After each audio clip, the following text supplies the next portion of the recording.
네, 반갑습니다. 이번 질문은 2014학년도 A형 서술형 1번 관련된 질문인데요. 먼저 질문 내용 확인해 보겠습니다. 보기 2를 요게 요 부분이 이제 질문해 주신 부분입니다. 보기 2를 쓴 학생의 대화 능력을 키우기 위해 지도할 수 있는 내용.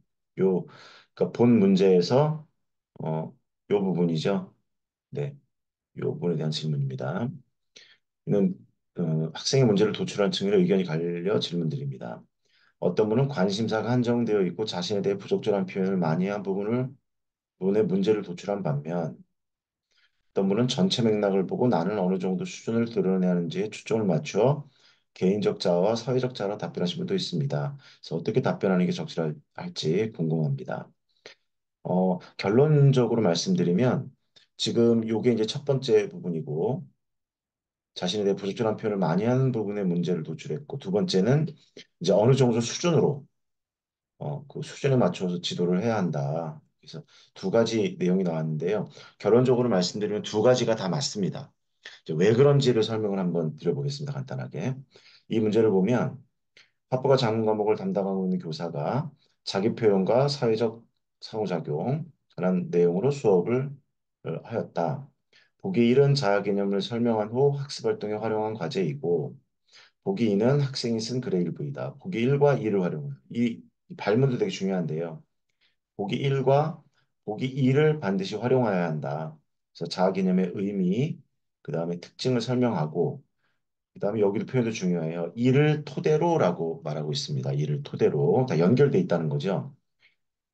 토대로 보기 1을 쓴 학생의 대화 능력을 키우기 위해 지도할 수 있는 내용 소설. 그 내용이 이 두 문제를 답해야 되는데, 첫 번째는 자아 개념의 의미와 특징, 그다음에 이것과 두 번째 그 학생의 대화 능력을 보기 2를 쓴 학생의 대화 능력을 키우는 게 연결되어 있는 문제이다. 일단 먼저 이렇게 이해를 해두시고요.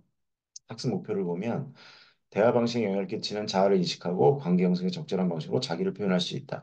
이미 학습 목표에도 두 가지가 나와 있습니다. 자아를 인식해야 하고 왜? 대화 방식에 영향을 주니까. 그리고 관계 형성에 적절한 방식으로 자기 표현할 수 있다. 지금 질문에서 여기 말씀해 주신 요 첫 번째와 요 두 번째가 이미 이 학습 목표에 들어있다는 겁니다. 그리고 이제 파악을 해보면 첫 번째하고도 관련이 있는데 일단 과제 1에서 다음 중 자신이 해당하는 유형을 고려하여 성찰적인 글을 써보자. 유형을 가만히 따져보면 자아 개념이 대화 방식에 영향을 준다고 했으니까 자아 개념이 긍정, 긍정, 또 부정, 부정일 때 분석해보면 긍정적일 때는 자아 노출 수준이 높은 거 확인할 수 있고요. 그러나 대화 빈도는 많기도 하고 적기도 하고. 그래서 핵심이 자아 노출 수준이 자아 개념과 관련이 있구나. 긍정적 자아 개념을 가졌으면 자아 노출 수준이 높죠. 부정적 자아 개념을 가졌으면 자아 노출을 적게 하는구나. 요게 자아 개념이 대화 방식에 영향을 미친다라고 하는. 그렇죠? 발문에도 그렇게 돼 있고, 그다음에 학습 목표에 그렇게 돼 있죠. 그러니까 결국은 자아 개념에는 대화 빈도는 별로 영향을 미치지 않는다. 뭐가 영향을 미치느냐? 자아 노출 수준에 영향을 미친다라는 것을 보기 1을 통해 확인했습니다. 보기 2는 이제 이 유형에 하나 속하는 학생이 쓴 글이죠. 보면 나는 평상시 다른 사람과 대화를 많이 하는 편이지만 대화를 많이 한다고 했어요. 대화 빈도가 많다. 그죠? 주로 TV 프로그램이나 스포츠와 관련된 이야기 한정돼 있다. 결국은 대화 빈도는 많고 그리고 노출 수준은 주는 낮은 것으로 보입니다. 나는 주변 사람들로부터 스스로에 대해 부정적인 표현을 자주 한다는 지적을 받고 있으며 여기서 이제 주변 사람들, 그다음에 남들, 그죠? 그래서 어떤 겁니까? 타인의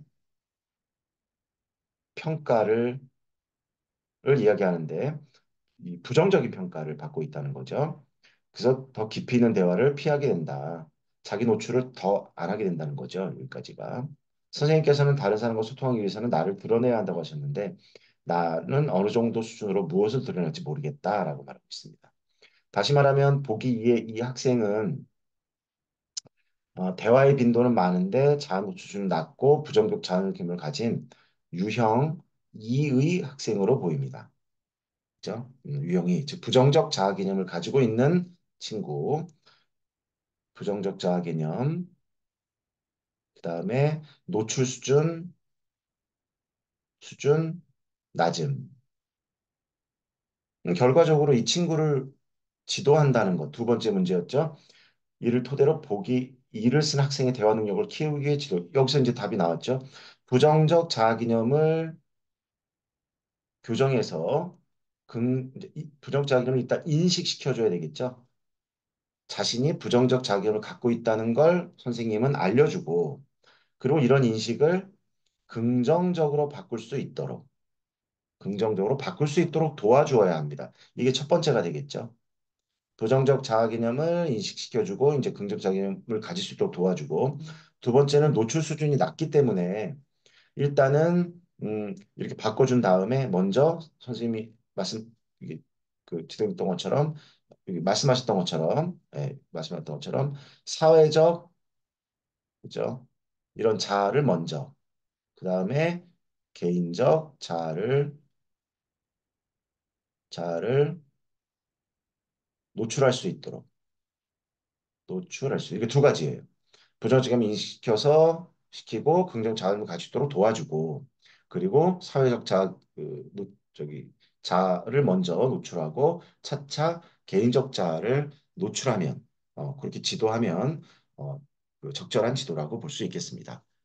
네, 이상으로 마치겠습니다. 감사합니다.